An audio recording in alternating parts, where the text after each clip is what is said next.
So after watching this video, you will learn how to better introduce your hometown so you can invite your foreign friends to visit. Because, you know, here's the weird truth about language. The better you know a place, well, the harder it is to actually explain it to an outsider. Oh, Like, definitely. you know the exact alleyway that sells the best noodles, but when a foreign friend asks what the city is actually like, your mind just goes totally blank. It really does happen to everyone. You try to translate that feeling of your hometown directly into English, and, well, the soul of the city just gets lost in translation.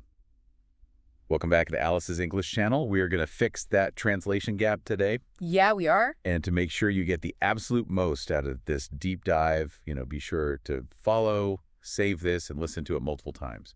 If you do, I promise your English ability will improve rapidly within 1 month. Okay, let's unpack this. I've got a buddy coming from London to visit Guangzhou next month. And I want to explain the city's amazing street life to him. Right. So I tried to describe it as being like a giant crowded kitchen where everyone is cooking and shouting, but that just made it sound stressful instead of welcoming.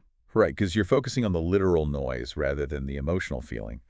What's fascinating about cross-cultural communication is that beginners often try to translate literal actions. Instead of the underlying emotion, right? Exactly. Yeah. To bridge that gap, you really need words that capture both the kinetic energy and the comfort.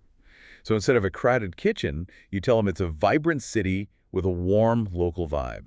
Vibrant instead of crowded. That makes sense. It shifts the focus from the chaos to the color and life. Yeah, it does. It gives it that lively and homey feel without sounding like you're going to be, shoved into a wall on the sidewalk. Exactly. You are basically managing their expectations. Hmm. You're promising excitement, but framing it with comfort. So if I'm promising this vibrant, homey feeling, taking them to the Canton Tower might feel a bit, well, jarring. It's a massive, ultra-modern skyscraper. Yeah, Obviously, I want to use a word like breathtaking to describe the night view, but a giant glass TV tower doesn't exactly scream warm and local. that's a really great point. If you want to physically show them that communal, local vibe, you pivot to something like the Chen Clan Academy. Okay, the Chen Clan Academy. Right. And here, you don't just point at buildings.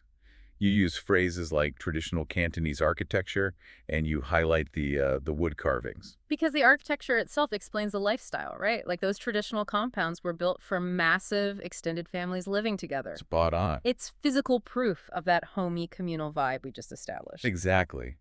You're not just giving a history tour. You're showing them the roots of the local culture. And once they understand how deeply communal the history is, well, the transition to the modern lifestyle makes perfect sense. Which brings us perfectly to the ultimate communal experience, the food. Yes, the best part. If they lived together in those huge courtyards, they definitely ate together. Enter yumcha, the morning tea. Exactly. But again, don't just give them a vocabulary list of shrimp dumplings and rice noodle rolls. You have to explain the psychology behind it to them. Right, because dim sum isn't just grabbing a quick coffee and a bagel on your way to work. It's almost like a bustling stock exchange, but for comfort food. Well, love it. There's tea pouring, carts moving, people catching up on local gossip. I really love that analogy. Yeah. It's a highly social event. So the natural English phrase you want to use here is, it's not just breakfast, it's a lifestyle. It's not just breakfast, it's a lifestyle. I really like how that elevates it from just calories on a plate to an actual cultural event.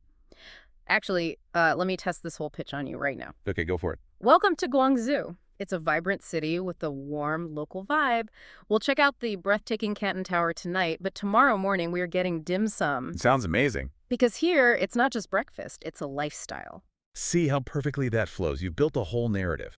And as a quick conversation extender, when you say that to your friend, immediately follow it up with a question. Like what kind of question? Like, which dim sum do you want to try first? It stops you from just delivering a speech and, well, pulls them right into the planning. Oh, that's a solid pivot. It really forces them to engage.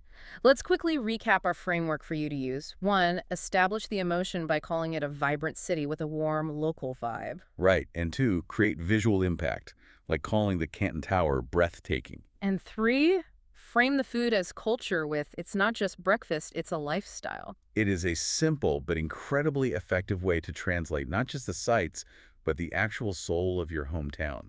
Because sharing a meal truly is the ultimate cross-cultural bridge. It requires absolutely no translation. So we'll leave you with this final thought. Think about your own hometown. Yeah, if you had to use just one local dish to introduce a foreign friend to your city's lifestyle, what would it be?